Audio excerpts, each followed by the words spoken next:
The Tesla Supercharger network has begun to open to non-Tesla vehicles. But in order to be able to use the superchargers, the non-Tesla electric vehicles need to use an adapter. Now, there's many of them have already came out on the market, and I've begun to review them. One of the ones I reviewed was the Lectron Vortex adapter. Shortly after I did my review, the adapter was recalled for a safety issue. And I did a follow-up video explaining exactly what happened and what you should do if you have one of the affected adapters. I then reached out to Lectron's CEO, Chris Mywald, and asked if he would be willing to come on State of Charge and explain what happened and what the company is doing to make things right. He agreed to do so, and that's what we're going to do here today.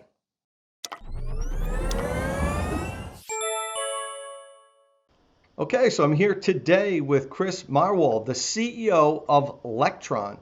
Now, if you don't know who Lectron is, you probably don't own an electric vehicle, because Lectron's one of the biggest suppliers of electric vehicle charging equipment.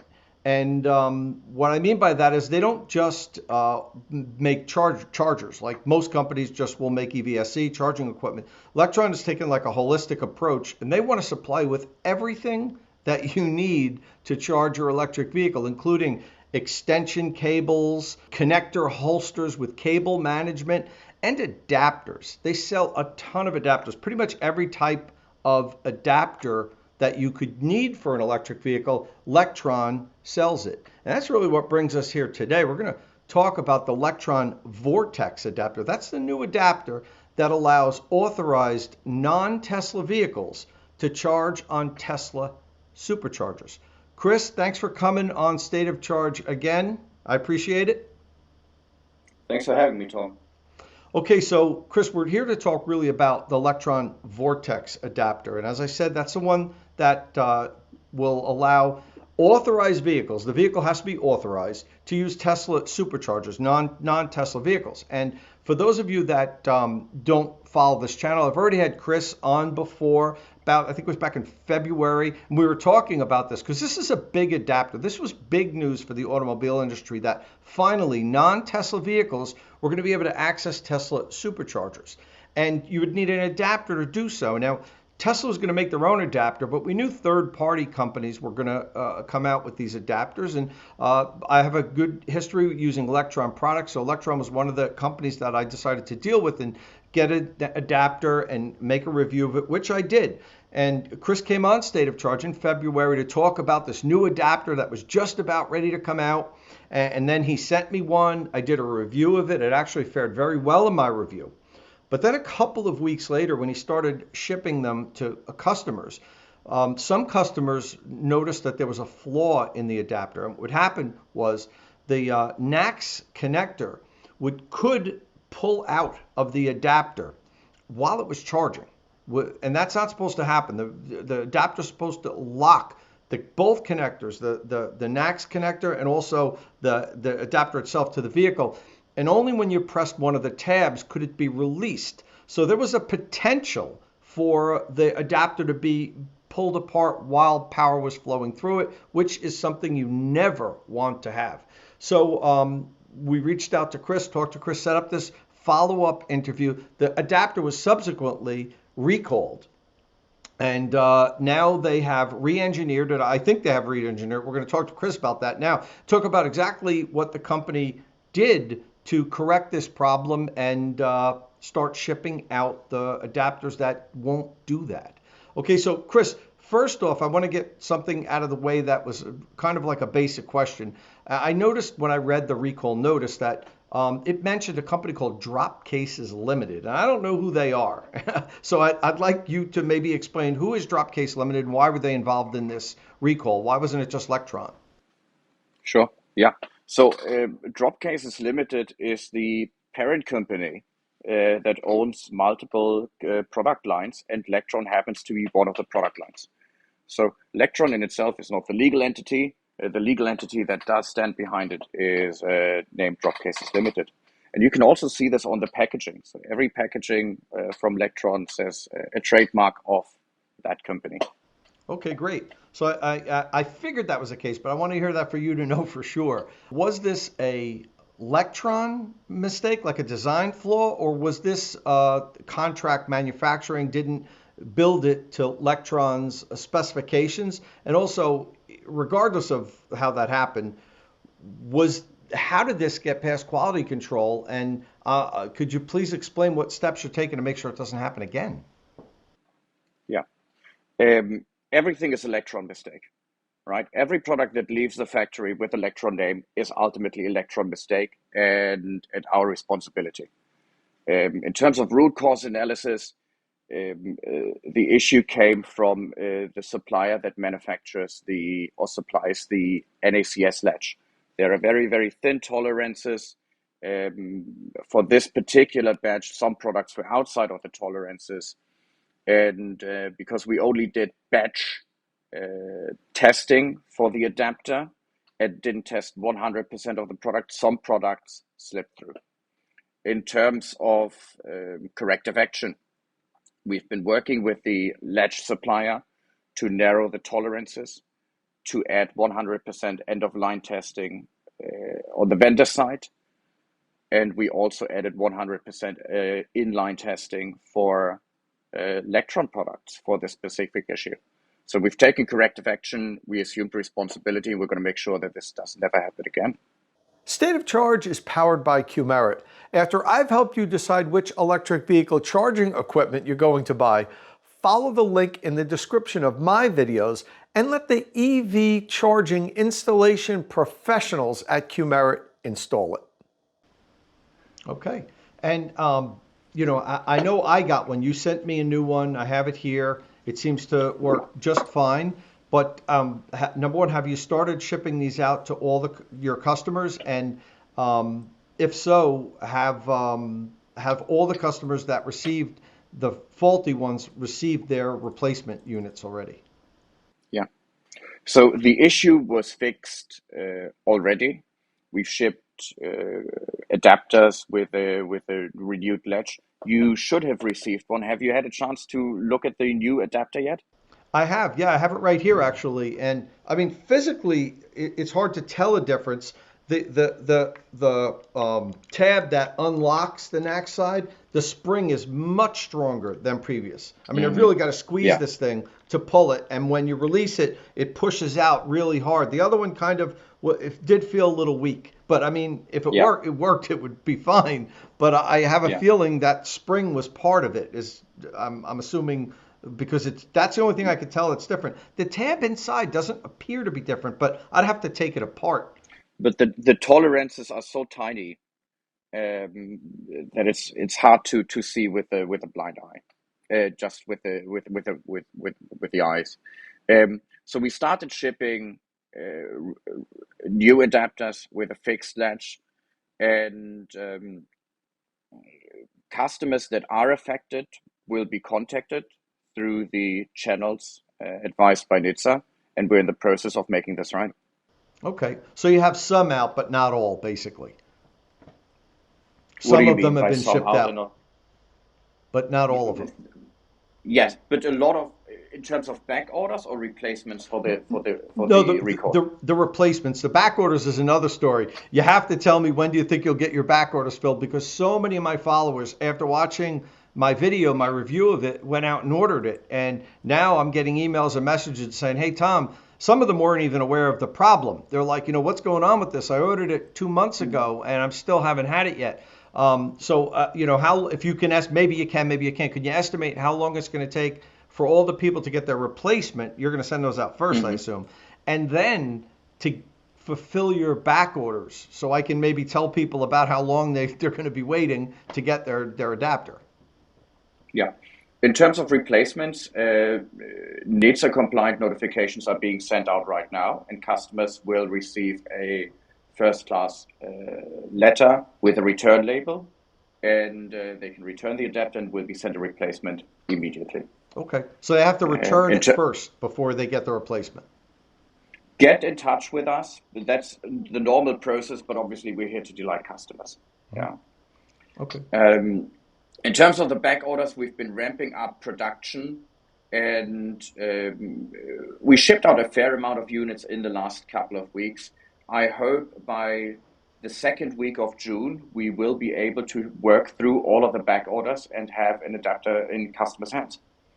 Okay. Just in time for launch on our other retail channels, Amazon, Best Buy, Home Depot, Lowe's, and others. Okay. Very good. Right now, it's only available through your website. That's right, Right. yeah. Okay. And speaking of the website, is there information on the website that people can go to? Let's say they got one of these and they want to return it because they're concerned, it was in the they don't know if it was in the recall, it wasn't. Is there like a place on your website where people can get information about this? Yeah.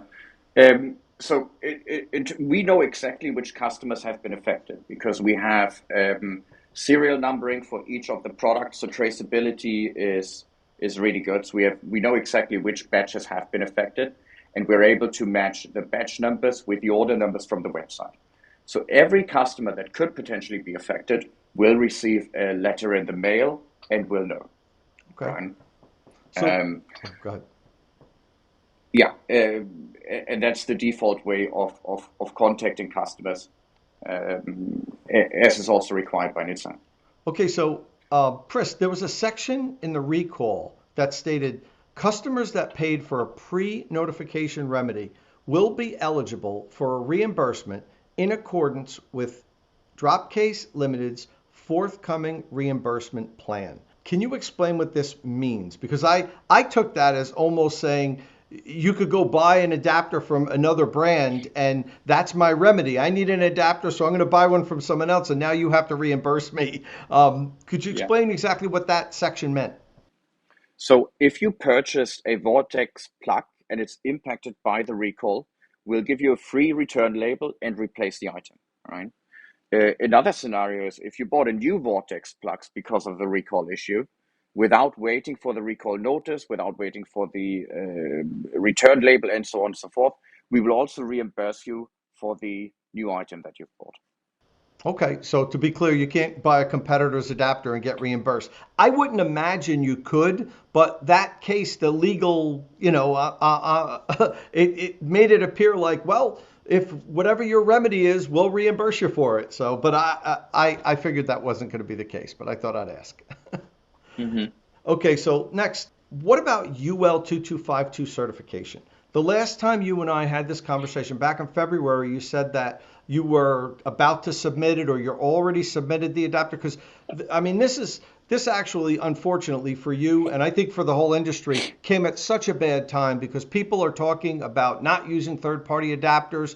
We can't trust them, they're unsafe, and Electron has a long history of making good quality equipment. It's one of the reasons why I selected this one out of the multiple ones out there to review. And and then this happens. It makes it look like, if you don't buy a safety certified adapter, if you don't use one, you're in trouble. But meanwhile, there is no certification yet. UL2252 is going to be the certification. However, it's not ready yet. But you had Mm-hmm. said the last time that you were submitting it for certification.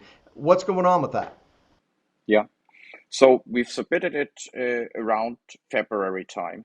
The testing is now 80% completed. And after the testing is completed, we will receive a UL2252 test report, right? Um,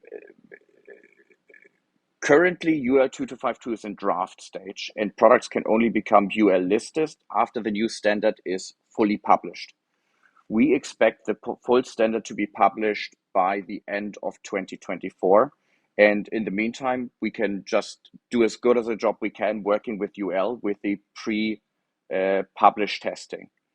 Um, it's also worth pointing out that because the standard isn't published, nobody can be UL listed for this particular standard. So things are still changing, and but we're working as closely with UL as is possible. Was this a pre-recall adapter that you submitted to them? Did you have to swap it with a new one, or did that specific one you sent not have the problem? That specific one didn't have that issue because it became from the same batch that you received for your review. Yeah, my initial one. Yeah. Okay, great. Yeah, Oh, that oh, didn't have the problem. Okay, so now I received my replacement adapter, the one I said that works fine that I have here, which is great.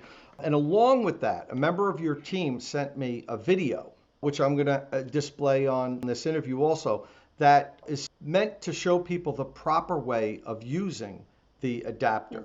And according to this video, what you're supposed to do is plug the adapter into the CCS1 port first, then attach the NACS connector to the other side, not the other way around. And then once you're done charging, you remove the NACS connector and then you remove the adapter from the vehicle.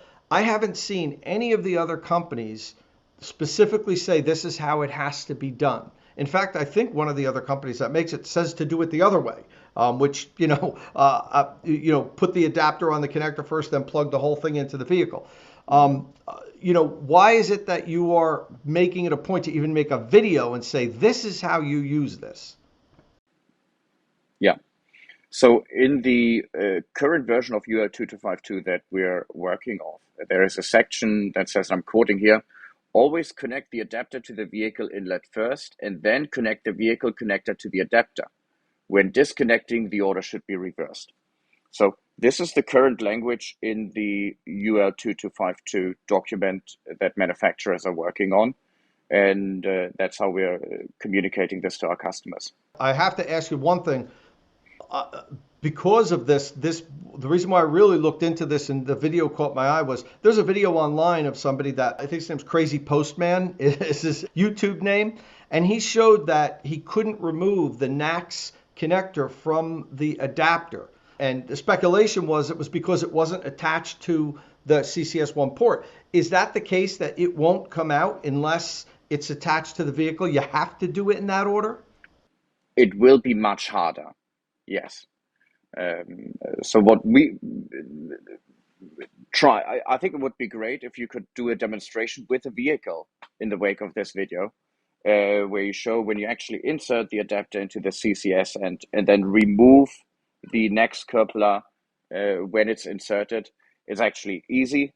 I think the video you're referring to is not necessarily a situation that customers would encounter because they actually have a stable car to disconnect the coupler from. Okay, and don't worry, I will. I'll make a video of it for sure. I need to follow up on my previous video, even in addition to this video, with now that I have the adapter and re-review it and talk about what happened and the changes you made to make it improved. So I'll be on that really soon. Don't worry about that. So listen, I think I got mostly what I want here. But last question, what I'd like to, it's not even really a question as much as an opportunity. This obviously, Chris, has been a black eye for Lectron.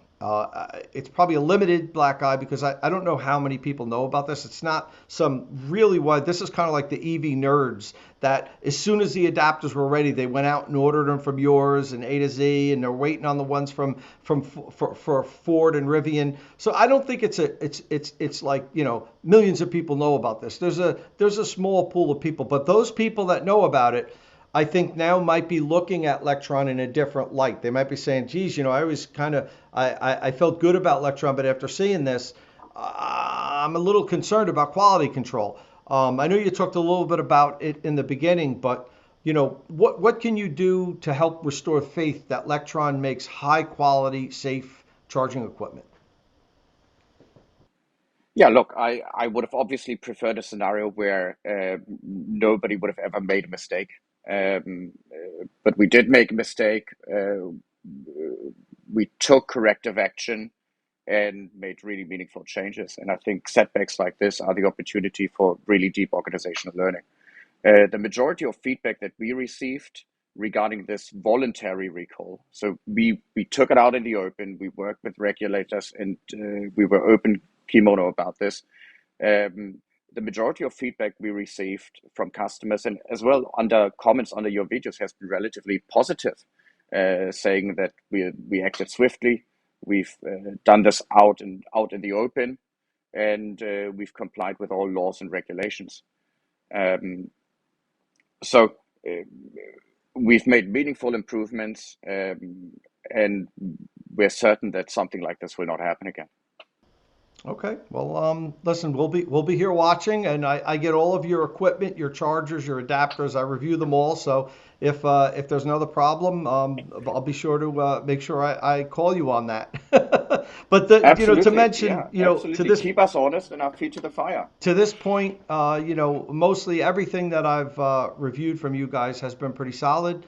I recommend a bunch of your products on my other videos. So, and like I said, that's one of the reasons why I wanted to deal with you. I know, within months, there's going to be dozens of companies selling these adapters, and most of them, from my experience with the other adapters that some of these companies have made, they're very low quality and unsafe. And that's why, to me, I was taken aback a little by this problem, because I'd been somebody that had said, yeah, Electron makes good stuff. If Electron puts it out, sell it. And then, we get a little bit of an issue right out of the gate. And, I think I took a little hit as well as you guys did. But I'm appreciative that you came out here, CEO of the company, and, was willing to talk to me about this. You didn't hide from it. It sounds like you've made the right moves, and you said that you're going to be, now line testing 100% of the products. That's right. unusual. I know the industry. That there's some companies test more than others, but it's super important. If another issue like this were to follow up back to back, it would be tough for you guys. And hopefully that doesn't happen. People make mistakes. Products get made incorrectly, but it's how the company deals with it that I think wins or loses customers. And so far, I think you guys are dealing with this head on, and hopefully you put this behind you now, and you could start shipping them out to the dozens and dozens of my followers that have been waiting for these since January or February, and they put their order in, and they're asking me when are they going to get it. But thanks for coming on, Chris. Hopefully this isn't the last time we'll chat about some other products in the future. I appreciate you coming on, and good luck getting this behind you and bringing us high quality electric vehicle charging equipment. Wonderful. Thanks for the encouraging words, Tom.